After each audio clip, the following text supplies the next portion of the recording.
través del mail contenido@masqueunaradio.com. Masqueunaradio.com. Ruido blanco. Alguien ha visto la explosión. Tu chute de economía. Solo la he sentido yo.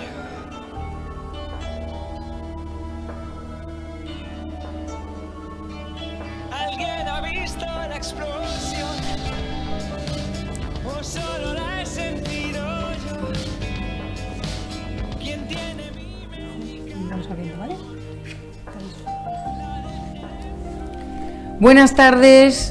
En un día como hoy, 10 de septiembre del año 2019, me estreno como presentadora y directora de un programa que ya todos conocéis, que es Ruido Blanco, y que inicia su segunda temporada con el programa número 15. Número 15 con Luis ahí detrás de mí, vigilando y ayudando, con Conchi Burgos aquí a mi izquierda, haciendo todas las labores de producción, con Laura y Eduardo vigilantes también en la distancia y con un invitado muy especial.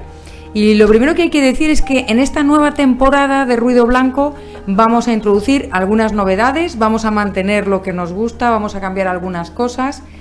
Primero tenemos que decir que lamentablemente se nos ha ido, pero porque ha crecido, nuestro querido McCurtain. Ya no tenemos las Rock and Pills, porque tiene Álvaro Cortina, McCurtain, tiene su propio vertical, su propio programa aquí en masqueunaradio.com. Hay que escuchar el programa de Álvaro, además de todos los programas que están por la mañana y que están también por la tarde, pero ya habéis visto todas las novedades que tenemos en nuestra radio. Y bueno, pues hay algunas secciones nuevas que iré introduciendo poco a poco. Pero antes que nada quería presentaros a mi invitado especial de hoy, que es ni más ni menos que Paco Muñoz Almarza, el taxista de los famosos libertarios. ¿Qué tal, Paco? Bueno, Paco es sobre todo un amigo y además es muy conocido para quienes se pasean por el Instituto Juan de Mariana o para quienes acuden a las conferencias, de los eventos liberales y tal. Está ahí siempre. ¿Desde hace cuántos años? 6 o 7 años. Bueno, pues fíjate. Y bueno, pues me encantaría que fuera un asiduo invitado de nuestro programa. Bueno, Conchi, cuéntanos cómo es que nuestros amigos pueden ponerse en contacto con nosotros. Pues nos van a encontrar en Twitter, en @masqueunaradio, en Instagram en masqueunaradio, en LinkedIn también en masqueunaradio, en el WhatsApp en el 648-550-456 o en el mail en contenido @masqueunaradio.com. Y ahora además emitiendo en directo en Twitter el programa. Ya esta temporada vamos a emitir por Twitter todos los programas. Mañana probablemente estará el podcast, como siempre, como la pasada temporada, como hasta el mes de julio, pero se va a poder seguir en directo, va a ser un programa en directo, entre otras cosas, y va a haber muchísimas cosas más, ¿no? Así que yo creo que podemos empezar, como siempre, con el grueso de nuestro programa, que es Economía en Formol.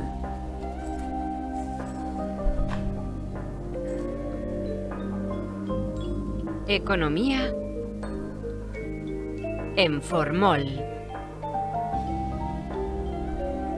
Pensamiento económico.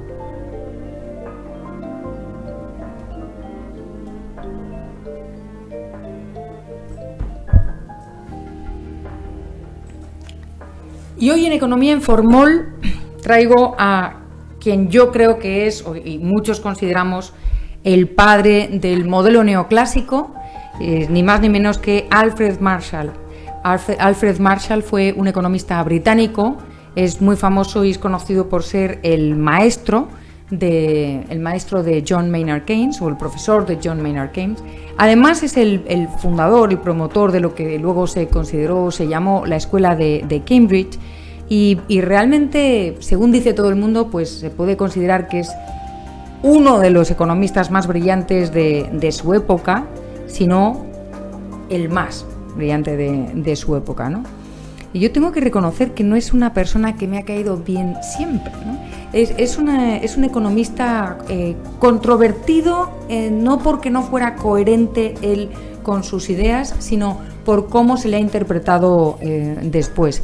Y de hecho, al ser reconocido como el padre del modelo neoclásico y ser de formación matemático, fue catedrático de matemáticas durante mucho tiempo, luego se dio el salto a la economía y ahora vamos a ver por qué, pues se le ha encasillado siempre en este papel de profesor de economía matemática, ¿no? Diseñador o uno de los diseñadores, entre otros, del modelo neoclásico, por decirlo de alguna manera. Y esa percepción hace que perdamos pues muchos matices de un personaje como Alfred Marshall. Por ejemplo, tenía una gran colaboradora que era su esposa, Mary Paley, que bueno, se ve en las cartas y en lo que conocemos de la historia de los dos, que ambos tenían mucho carácter. Alfred Marshall era un señor con un carácter un poquito brusco, pero ella no se quedaba atrás, ¿no? Ella era la hija de un predicador muy estricto y precisamente ella fue alumna de Alfred Marshall. Fíjate el tópico, ¿no? Bueno, pues lo que más le gustó de él era precisamente ese porte de predicador que tenía y que tienen muchos maestros, muchos grandes maestros, muchos grandes profesores en su manera de hablar, tienen esta cosa, ¿no? de medio predicador, que es tan seductor por otra parte, ¿no? El tener ese carácter de enseñarte lo que no sabes y tal resulta atractivo, no solamente para las mujeres, también para los hombres, ¿no? Otra de las cosas que se nos escapa es el por qué este señor, siendo catedrático de matemáticas en Cambridge, en la Universidad de Cambridge, y era pues reconocido como buen profesor, buen catedrático, ¿cómo es que se pasó a la economía? Y resulta que él tenía una genuina preocupación por los más pobres, por las personas menos favorecidas, y cuenta la leyenda que de hecho en su despacho tenía detrás de sí un pobre, un cuadro de un pobre al que miraba cuando quería recordar por qué estaba ahí en la cátedra de economía y quién era su clientela o cuál era el objeto de su estudio. Eran las personas menos favorecidas y su idea era cómo hacemos para que los pobres sean menos pobres, ¿no? También es relevante, aunque parezca una tontería, que fue la persona que dio nombre a la disciplina de la economía. Fue el primero que llamó a su obra Principles of Economics en vez de Principles of Political Economy, que era como se llamaba entonces a la teoría económica. Es decir, en vez de hablar de manual de teoría económica, habló del manual de economía, economía con E mayúscula, y el hecho de que designara la economía como una disciplina en sí, economics, marca de alguna manera el hecho de que ya estaba profesionalizada en la universidad la disciplina, lo que hoy en día llamamos ciencia económica, porque no siempre no siempre la economía fue una disciplina universitaria. El primer profesor de economía de Inglaterra fue Malthus, que estamos a principios 1820, principios del siglo XIX. Bueno, pues la obra de Alfred Marshall es ya de 1891, ¿no? El Principles of Economics. Y me gustaría poner en situación para que todo el mundo entendamos cuál era a qué se estaba enfrentando Alfred Marshall. Alfred Marshall estaba desde su Universidad de Cambridge muy preocupado, primero porque pues estábamos en una Europa en la que ya habían tenido lugar las revoluciones liberales de 1848, ya había una conciencia socialista y existía ya el movimiento marxista, porque ya Marx y Engels habían publicado su manifiesto comunista en 1848 y en 1860 y pico se había publicado El Capital de Marx. También había tenido lugar lo que se llamó la emergencia, la aparición de la economía marginalista. Se había empezado a introducir justo un par de décadas antes las matemáticas en la economía, y estamos justo en el cambio de siglo. Está muy bien leer las introducciones a las diferentes ediciones de los Principios de Economía de Marshall, porque publica la primera en 1891, pero la última la publica hacia 1900 y pico.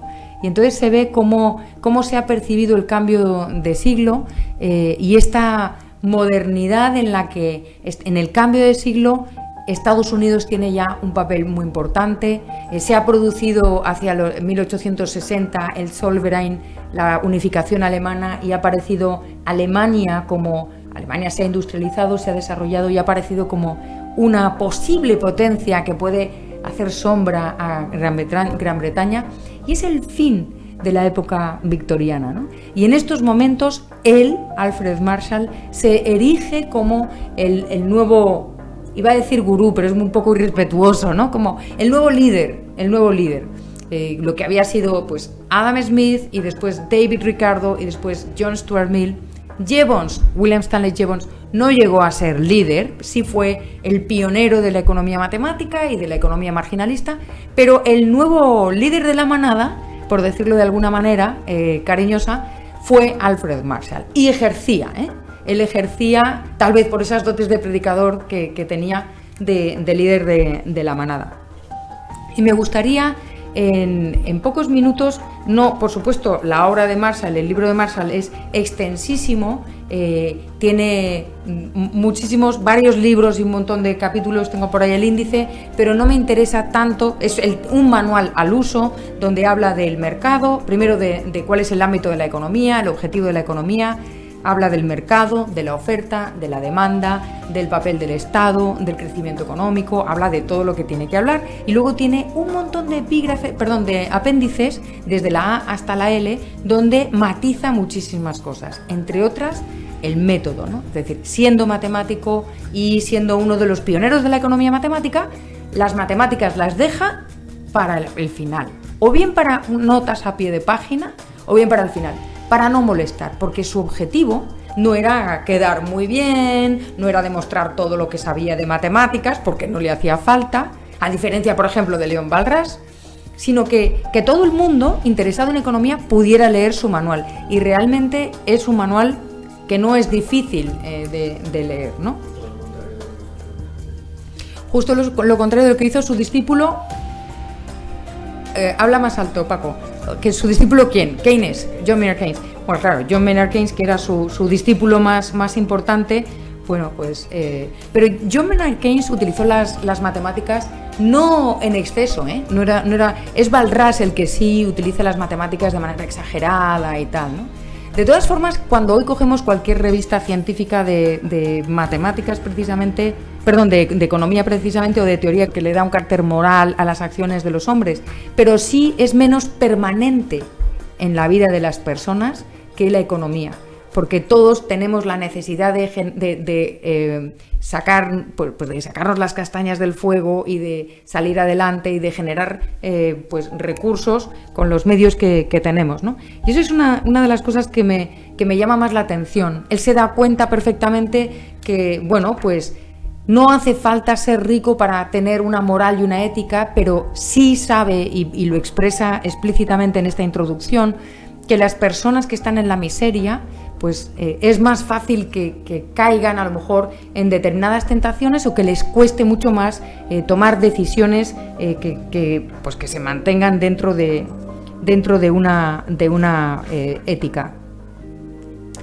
Se pregunta, cuando habla de la pobreza, dice, bueno, la esperanza de que la pobreza y la ignorancia se puedan extinguir gradualmente deriva sobre todo o se apoya sobre todo en el progreso permanente de las clases trabajadoras a lo largo de todo este siglo XIX, lo dice justo a finales del XIX, ¿no?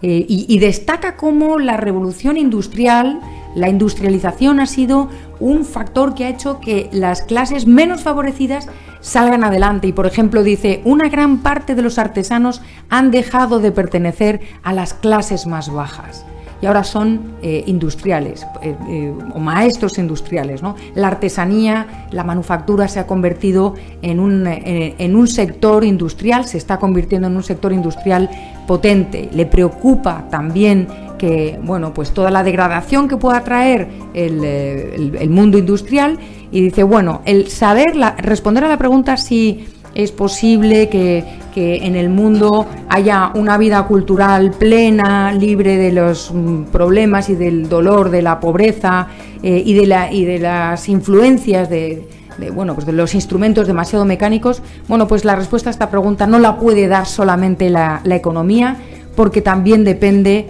de la capacidad moral y política de las personas. Y un poquito más adelante compara las leyes de la economía más que con las leyes de la gravedad, con las leyes de las mareas, porque le parece que el ser humano tiene tendencias cambiantes que hace que, que las leyes que definen el comportamiento humano sean tan variables como las leyes de las mareas, no tan definitivas como las leyes de la gravedad. Y entonces, él a partir de aquí se plantea cómo los seres humanos necesitamos conocer el comportamiento humano para poder intercambiar con los demás, para poder interactuar en economía, y por eso es necesario, para tener una vida en común, una vida social, estudiar el comportamiento de los demás y tener cierta empatía de alguna manera.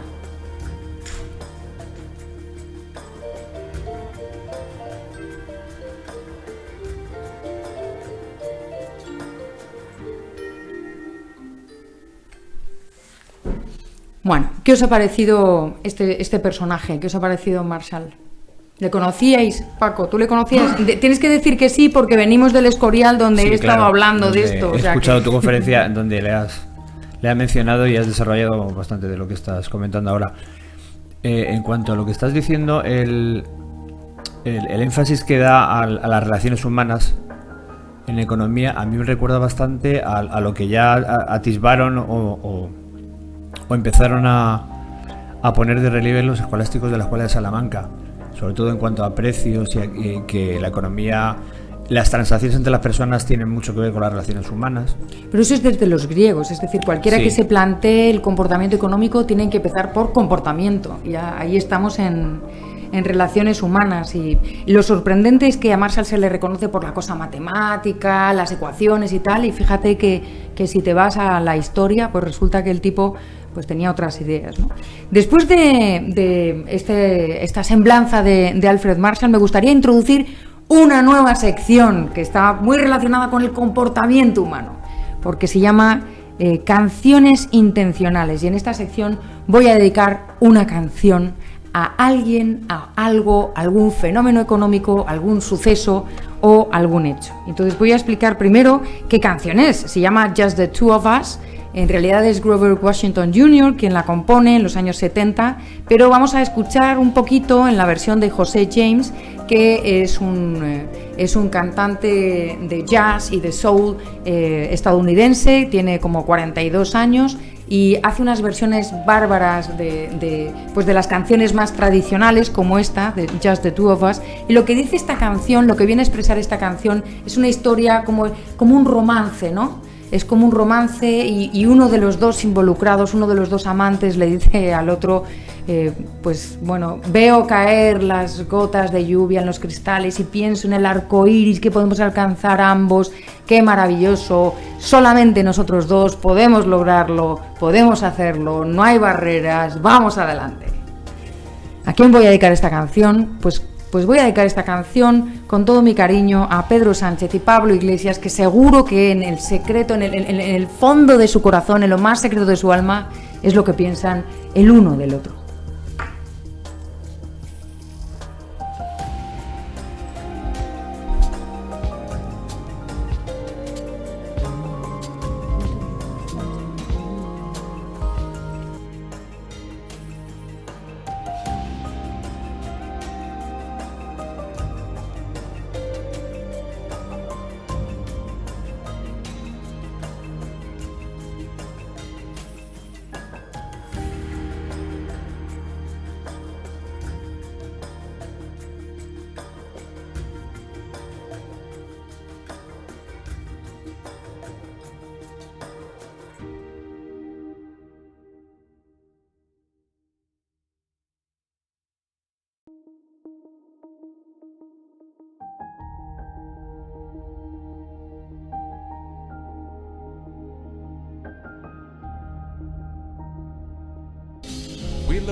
Bueno, ¿vosotros creéis que les gustará?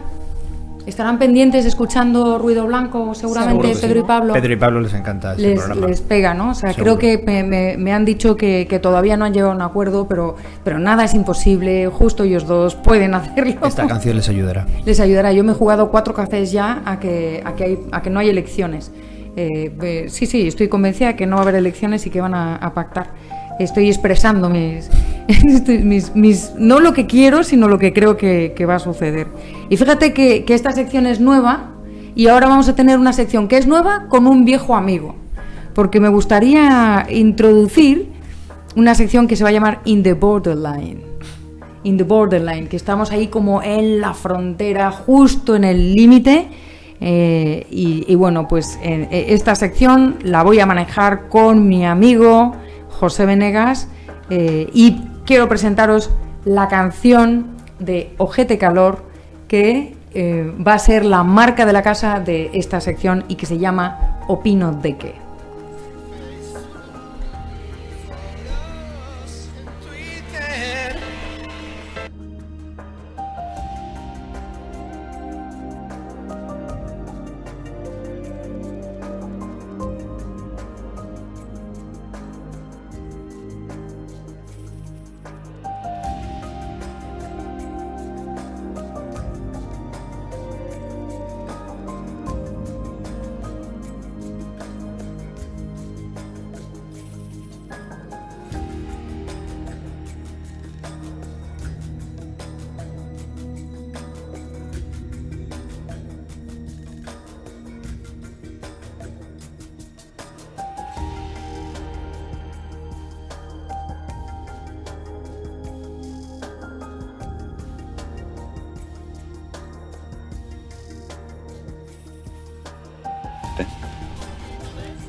Pues aquí tenemos ya a José Venegas, que ha elegido junto conmigo cuál va a ser nuestra canción, que es Opino de qué. Buenas tardes, José, ¿qué tal en este septiembre, después de nuestro verano? ¿Cómo va, María? Muy bien, todo muy bien por acá. Bueno, nosotros acabamos de inaugurar el programa, hemos hablado de Alfred Marshall, le he dedicado una canción a Pedro Sánchez y Pablo Iglesias, y estaba explicando a todos nuestros amigos que esta sección se llama In the Borderline, y en ella pues vamos a poner encima de la mesa noticias que realmente están ahí, in the borderline, por diferentes razones, y vamos a comentarlas con toda la seriedad que merecen, ¿verdad? Así es, creo que además hay cada vez más noticias en el borde, ¿no? Y menos en el centro, no sé. Yo estoy un poco asombrado de las cosas que leo. Mira, yo hoy te quería comentar la siguiente noticia, que dice así: el Frente de Liberación Animal libera a las gallinas encarceladas de los ocupas de Errekaleor. Un colectivo denominado Frente de Liberación Animal liberó, entre comillas, el pasado domingo las 40 gallinas que poseían los ocupas del barrio de Errekaleor. Esta agrupación ha reivindicado la actuación porque, con el gallinero, el barrio da legitimidad a la explotación animal y es una expresión del privilegio humano. Aún así, el Frente de Liberación Animal se declara afín al barrio, es decir, lo hacen por proteger al barrio. ¿Qué te parece a ti? No, me parece sumamente interesante pero me parece que habría que ocultar un poco la opinión de las gallinas. Yo quisiera saber si las gallinas, por ejemplo, van a elegir a sus liberadores o al gallo. Algo deberían decir. Lo que pasa es que es bastante más fácil, digamos, atribuirle el apoyo incondicional a la gallina que al proletariado, porque el proletariado ya falló. Entonces ahora hay que buscar unas revoluciones de algunos individuos que no puedan opinar como las gallinas, ¿no? Es un poco, te diría, sí, se pasó del borde un poco esta noticia, como esa de la violación de las gallinas. Hay cierta preocupación extraña con las gallinas. Hay una cosa entre el sexo y las gallinas que no se entiende muy bien. Yo presumo que la gallina prefiere al gallo antes que a las veganas, pero igual no se lo podemos preguntar.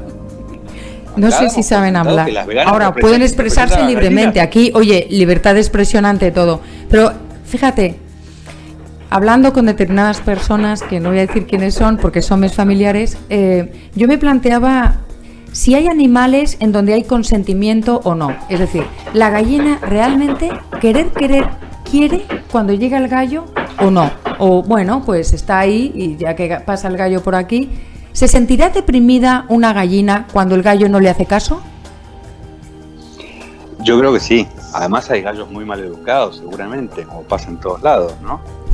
Pero es muy curioso lo fácil que resulta atribuirle, con una visión antropocéntrica, sentimientos o intenciones a los animales que por ahí no tienen, ¿no?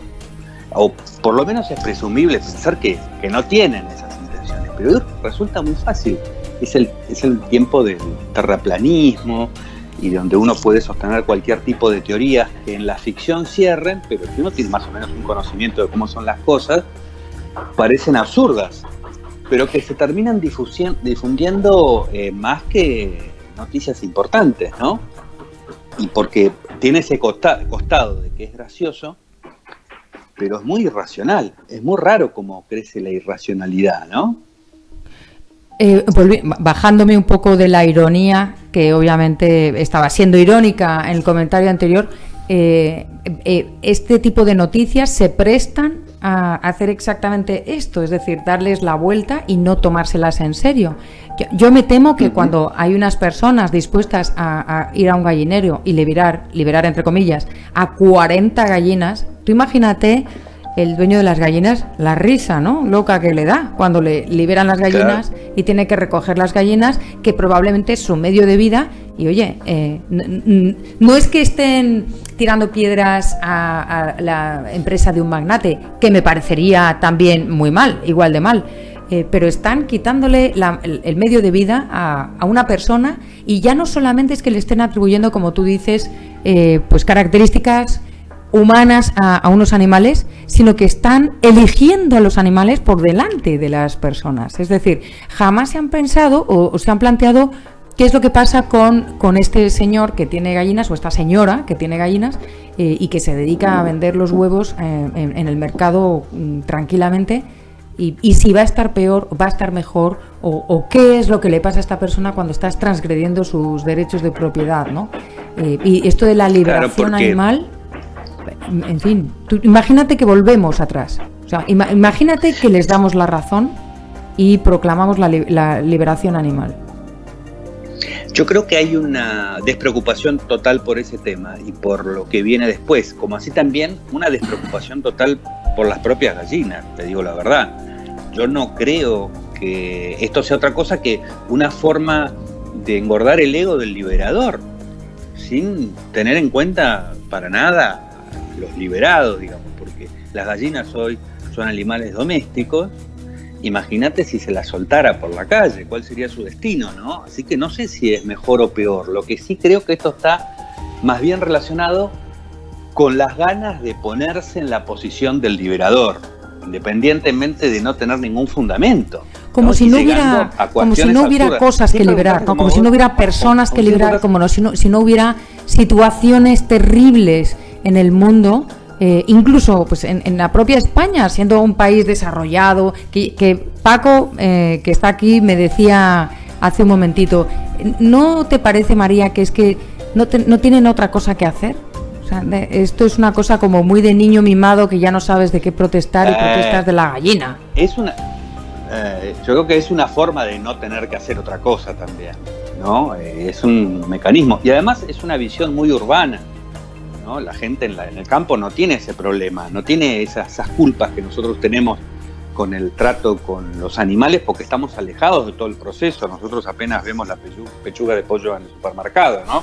No sabemos lo que pasa antes. Entonces, cuando nos enteramos con nuestro aislamiento urbano, a lo mejor nos produce algún tipo de sentimiento, pero ¿hasta dónde se lleva eso? Porque a mí me parece bien la preocupación por el trato de los animales. La verdad que me parece bueno que empecemos a preocuparnos. Ese gallinero de ese joven que le contestó a estas dos chicas es una maravilla en comparación con los gallineros que yo conocía cuando era chico, ¿no? Donde las gallinas estaban puestas en una jaula, no estaban O sea, me parece bien la preocupación por el trato de los animales, pero esto está siendo llevado a cualquier cosa, está siendo convertido desde en una proclama política hasta una forma de no trabajar y demostrar, ¿qué estás haciendo? ¿Trabajando? No, estoy salvando las gallinas del mundo, ¿no? Suena un poco cómodo, pero no es muy convincente. Es raro cómo hay tanta gente que puede llegar a ser convencida de algo tan absurdo. Y luego yo me planteo otras cosas, como por ejemplo, ¿por qué sale en el periódico? Eso uno. Y segundo, ¿por qué estas personas no dan ejemplo? Es decir, si tienes tanta preocupación por los animales, que yo también la tengo, como por todo lo que me rodea, creo que hay que tratar bien a las personas, a los animales, a las cosas que te rodean también. El medio ambiente es una preocupación, pero creo que se enseña con el ejemplo. Es decir, en vez de arrasar con la propiedad de este señor, o por ejemplo, aquellos que protestan porque las vacas están encerradas o las gallinas viven en 30 centímetros cuadrados y que las tienen maltratadas y todas estas cosas, bueno, pues ¿estarías dispuesto a gastarte dinero en comprar carne o en comprar pollo o en comprar huevos mucho más caros, pero que aseguran que el tratamiento o que el trato al animal es más correcto? Pues hazlo, ¿no? Promueve que haya empresas que se dediquen a este tipo de negocios, pero no obligues a los demás, con el dinero de los demás, el defender tu causa. Claro, es que esto está en la historia de la moralización, ¿no?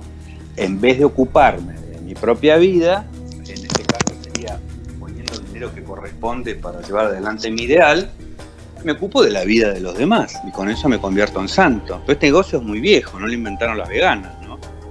Entonces, y respecto a los diarios, que me parece muy interesante, ¿por qué llega esto a los diarios y llama tanto la atención? Bueno, porque también hay una crisis en el periodismo, porque están buscando esto del clickbait, ¿no? Qué es lo que la gente, por qué cosa la gente se interesa. Yo creo que se interesa más porque esto está en el plano del humor, ¿no? Una forma de salir de las noticias generales. Entonces, bueno, vamos a hablar de algo absurdo y da para conversaciones sociales y demás. Ahora, la cuestión es, ¿por qué no hay tanto interés por las cosas que realmente importan? Y yo creo que el periodismo está en una crisis enorme en ese sentido. No sabe muy bien si pertenece al show business o a la información y a la política y a la vida del ciudadano. Eso está bastante complicado. Diría que está tapando mucho. Ahí pasan cosas muy importantes y muy dramáticas que se dejan de lado porque es más simpático hablar de esto. Y más despreocupado. Claro que a la larga puede llegar a tener consecuencias bastante graves, porque hay mucha gente que realmente se toma en serio este tipo de manifestaciones. Uno puede hacer eso con cualquier cosa, ponerse en puritano respecto de cualquier asunto para poder manipular a los demás, cosas que me queden lejanas, no algo por lo cual yo tenga que poner dinero ni me tenga que sacrificar, no, algo donde yo pueda hacer un video en YouTube, que es gratis, tirando unos huevos al piso, que no sé por qué eso es a favor de las gallinas, y que me genere un montón de visitas y de simpatías. ¿Y la vida de las gallinas cómo sigue? La vida de las gallinas sigue exactamente igual, ni se enteran de esta revolución. Claro, así es. Por eso tenemos esta sección, José, de Borderline, para poner encima de la mesa estas noticias que son cuestionables y que están en la frontera, pues, de la ridiculez, ¿no? Por decirlo. Bueno, sí. José, pues nos despedimos hasta la semana que viene, que tenemos una cita ineludible aquí para desenmascarar estas noticias borderline. ¿Te parece bien? Así es. Que tengas una muy buena semana. Un abrazo, José. Chao, chao. Adiós. Bueno, fíjate tú qué lío el de las gallinas, ¿no? Y qué grande, José, cómo apunta a las ideas que tiene que señalar, ¿no? Y me gustaría, Conchi, que recordáramos a todos nuestros oyentes dónde es que pueden participar, mandarnos comentarios, decirnos qué os parece, si encontráis de repente alguna noticia muy absurda. Tenemos el WhatsApp, que es el 648550456, y además en redes sociales, en Twitter en @masqueunaradio, en Instagram en masqueunaradio y en LinkedIn en masqueunaradio. Muy fácil. Desde todas esas maneras. Y además, como siempre, decidnos qué autores queréis que miremos, de qué temas queréis que hablemos, a quién queréis que traigamos. Vamos a recibir mensajes de WhatsApp no solamente de amigos, que ya hay algunos que tenemos ya en la recámara, sino también de todos vosotros. Los saludos que nos mandéis los pondremos. Y hablaremos de muchas más cosas, porque aquí va a haber novedades y va a haber secciones fijas como Economía Informal, pero otras más libres, ¿no? Y bueno, pues yo creo que es el momento ya de despedirnos por el día de hoy. Hemos cumplido, le he ganado la batalla de hoy a Luis, porque son las 6:37 de la tarde en este primer martes de la segunda temporada de Ruido Blanco. Yo os espero aquí el próximo martes a las 6 en punto, con o sin Paco Muñoz Almarza, y bueno, seguro que con Luis, con Laura y Eduardo en la distancia, y con Conchi aquí a mi lado ayudándome en todo.